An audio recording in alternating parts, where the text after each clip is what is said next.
as I was going to grab them. So this is, hey, not bad one. Golden Age Starman. That's a good way to start off. I'm going to have them flying. Now this is, again, if these cards are from like the early 90s, this reminds me of the James Robinson version. It's when they brought the Justice Society back in like 1992 after like Armageddon, whatever the year was, like Armageddon 2000. They brought them back out of the whatever place they got stuck with in the last days of the Justice Society in 1986. And they had like a 10 issue series, and this was the style. I'm bugging me that I don't remember the artist, but I had a lot of fun. I wish it was reprinted. I still have the original. I could just stop and read those. Read real comic books as they're comic books. What a thought. But yeah, this is where that run's coming from. So yeah, I liked, this needed to get canceled later on so you could bring it back post Zero Hour and create the epic, Starman series that I should probably give another read to. This is a great series. I think there's a new compendium out now that's coming out, but there we go. This is Jack Knight, the original Earth 2 / Golden Age / whatever you want to call him, Starman.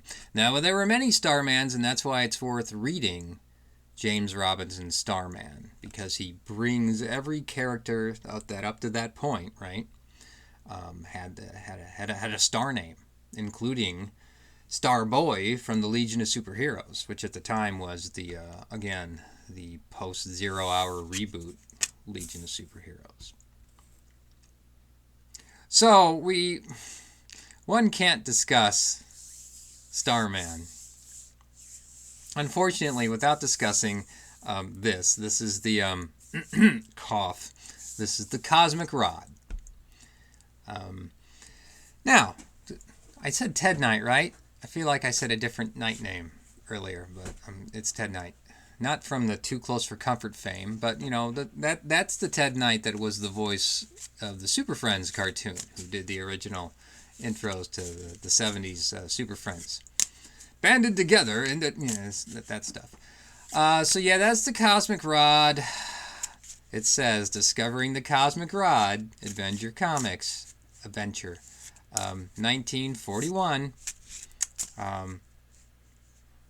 I'm just going to pause for you to use your own imagination about the Cosmic Rod. Look at it. It's a Cosmic Rod. It can be interpreted many ways, and you would be correct. Now, someone who really ran with the Cosmic Rod idea was Wally Wood. I put it back upstairs, but I had the first appearance in the 1976 All-Star comic reboot. They had Stargirl, Star Spangled Kid, and Wally Wood really made the Cosmic Rod a central theme of those early books before he was taken off the books. And then Star Spangled Kid no longer had his Cosmic Rod, he had his Cosmic Belt, because...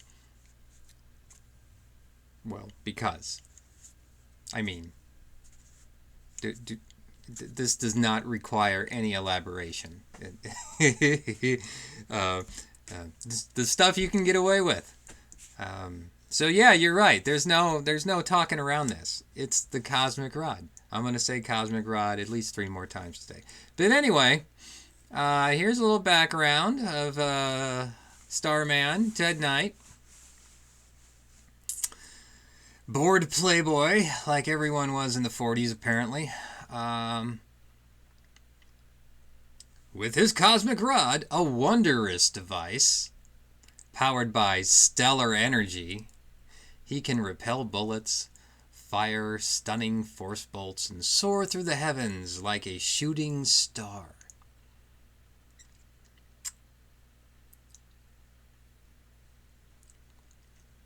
All right.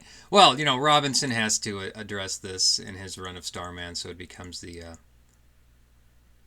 what is it called? I don't know. The rod part has gotten me, but it's not the rod in the Starman run. It's Staff, Cosmic Staff. Is that the name for it? It's been a long time. And then Stargirl takes the Cosmic Staff and the belt that Sylvester Star Spangled Kid had. And and I'm relating this all to you just based on my comic knowledge. I realized there was a Stargirl CW series or a TV series, and I watched. It was good. I forgot that I was watching, and I never picked it back up. That might be something I might. It was well done, but I'm forgetting that exists. So people are far more familiar with Stargirl, who are watching it. And I don't know. Do they address the rod itself? Anyway, I digress. And I'm also thinking about the Roy Thomas excellent run, which deserves its own trade or omni, please, of All-Star Squadron. That ran from 82 to 86. And the nice thing that Roy Thomas tries to do in those years, he's trying to really flesh out all those 1940 stories that you see in All-Star Comics that really don't have any narrative to bind them together, because that was unheard of at the time. So what he does with All-Star Comics, and in extension after Crisis, a short-lived Young All-Stars, he tries to bring all these World War II books together and creates a larger continuing narrative. And I think it's well done. I would love to read an Omni version of it. I really don't want to go and read those old issues from 82, although I have it. But it was a lot of fun, I think.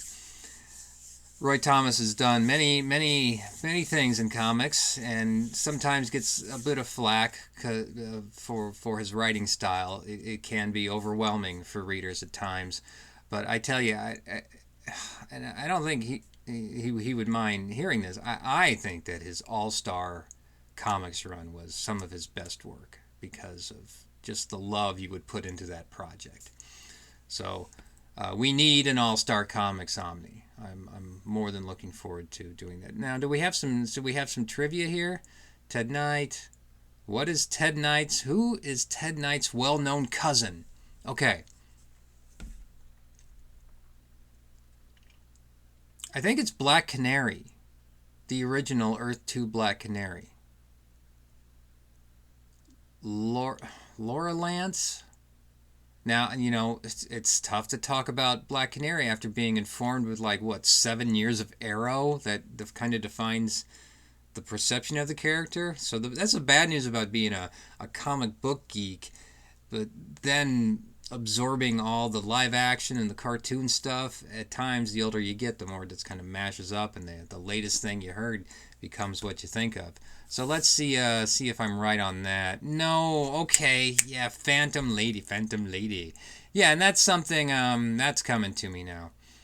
I think Robinson writes that there may have been an affair with Ted Knight and Laura.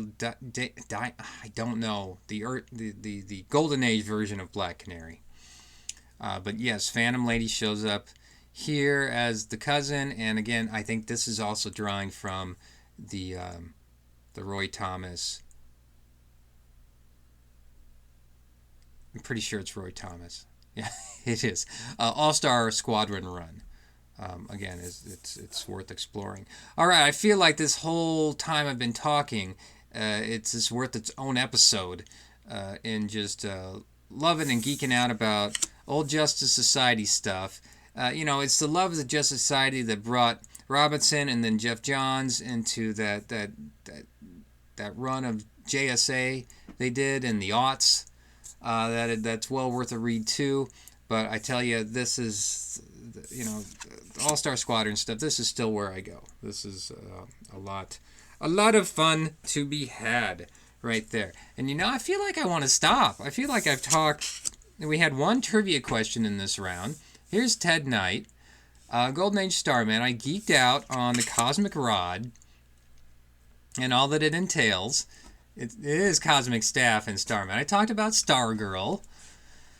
I talked a lot. I think I've done the equivalent of doing 4 or 5 comic book questions. I don't know how long this has been running, but hey, that's the nice thing about getting just the what year of this card are we looking at here? So did I 93? Okay, yeah, that's the fun of the cards because I'm weak on the I'm not weak at it, but I got plenty of trivia cards. I think I'll do all right, but I think this one might be a quick fun tribute episode. So there we go. Hey, Golden Age Starman, look at you and your cosmic rod.